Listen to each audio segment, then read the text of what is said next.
Vous écoutez XM Moto Live.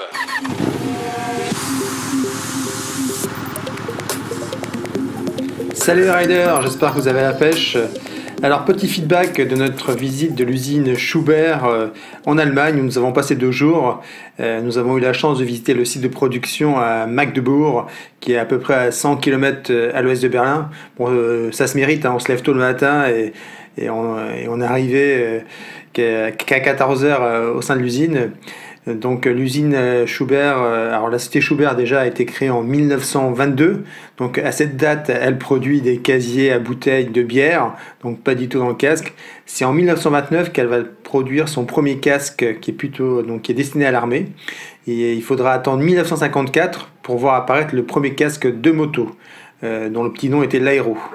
L'entreprise produit maintenant des casques pour des secteurs assez différents: l'armée, la moto, la Formule 1, les pompiers, le bâtiment, la police, donc vraiment tout un panel d'activités assez divers. Et au total, Schubert produit près d'1 million de casques par an, exportés dans près de 55 pays. Donc 5000 casques sortent par jour de production, dont 1000 dédiés à la moto. Pour revenir un peu aux casques moto, nous avons pu vérifier que ces derniers ils étaient bien fabriqués en Allemagne, dans une usine moderne, aux couleurs de la marque. Alors là, tous les employés avaient leur petit maillot orange Schubert.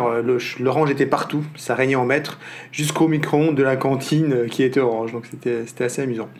L'accueil était plutôt à l'allemande, sympathique mais toujours très professionnel. Impossible de filmer ou de faire des photos dans le site de production. J'avais pourtant pris du matos, mais bon, voilà, on s'adapte.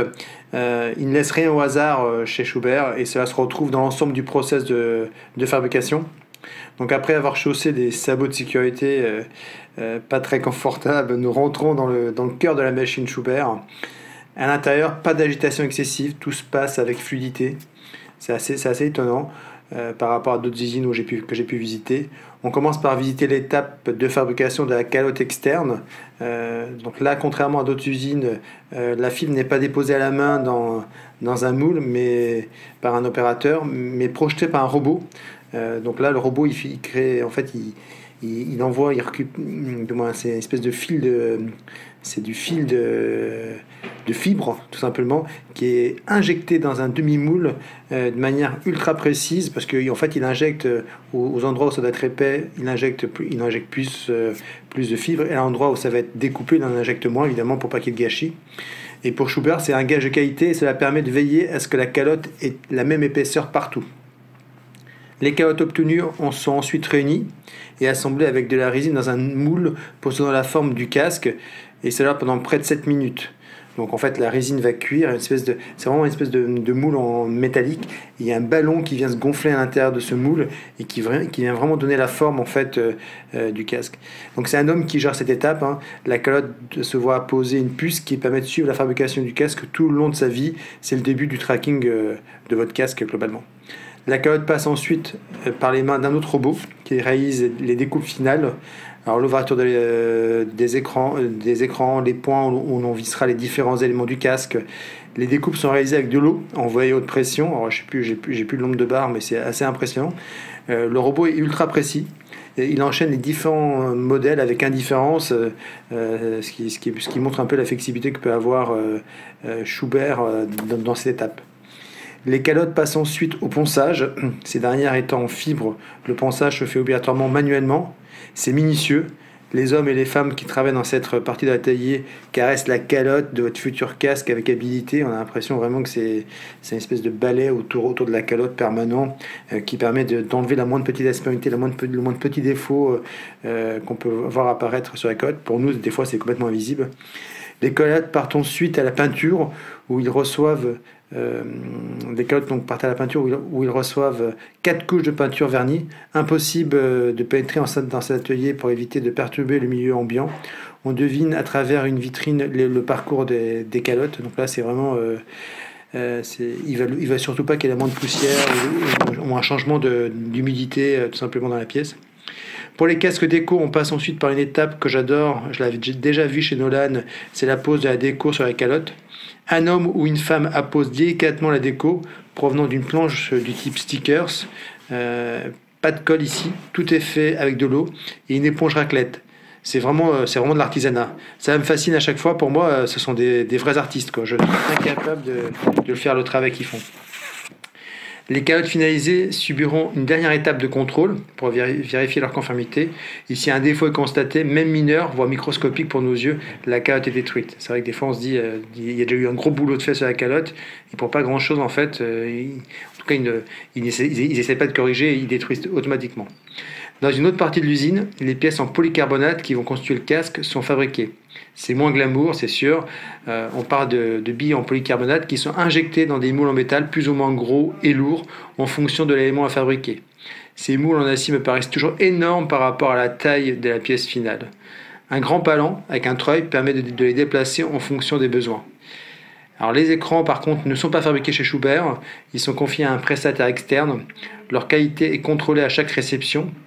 Si un défaut est constaté, tout le lot est renvoyé et je peux vous assurer qu'ils ne plaisantent pas sur le sujet. Là, on est vraiment sur de la sécurité.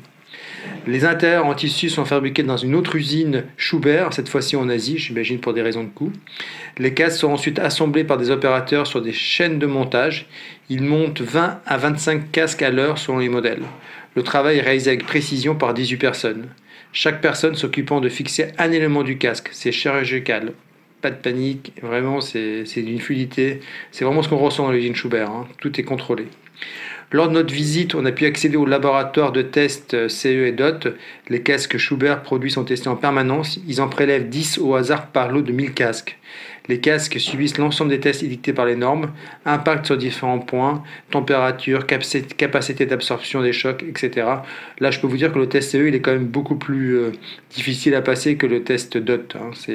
Sur le test DOT, on est sur un rail fixe quand le casque tombe, alors que sur le test CE, le casque tombe attaché à un fil, donc il peut tomber de n'importe où sur la calotte. Donc je trouve ça beaucoup plus difficile à passer. Une fois de plus, rien n'est laissé au hasard. Si un défaut évidemment est constaté sur un casque, c'est tout le lot concerné qui est détruit. C'est impressionnant de voir les impacts absorbés par les casques.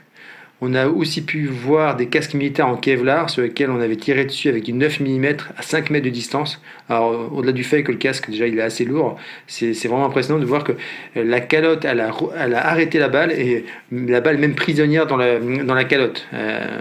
Donc c'est vraiment impressionnant. Je ne sais plus combien de couches de Kevlar il y a, je crois qu'il y a près de 25 couches de Kevlar. Donc oui, imaginez la résistance du casque. Je ne voudrais pas être dans le casque en tout cas quand la bastos elle arrive.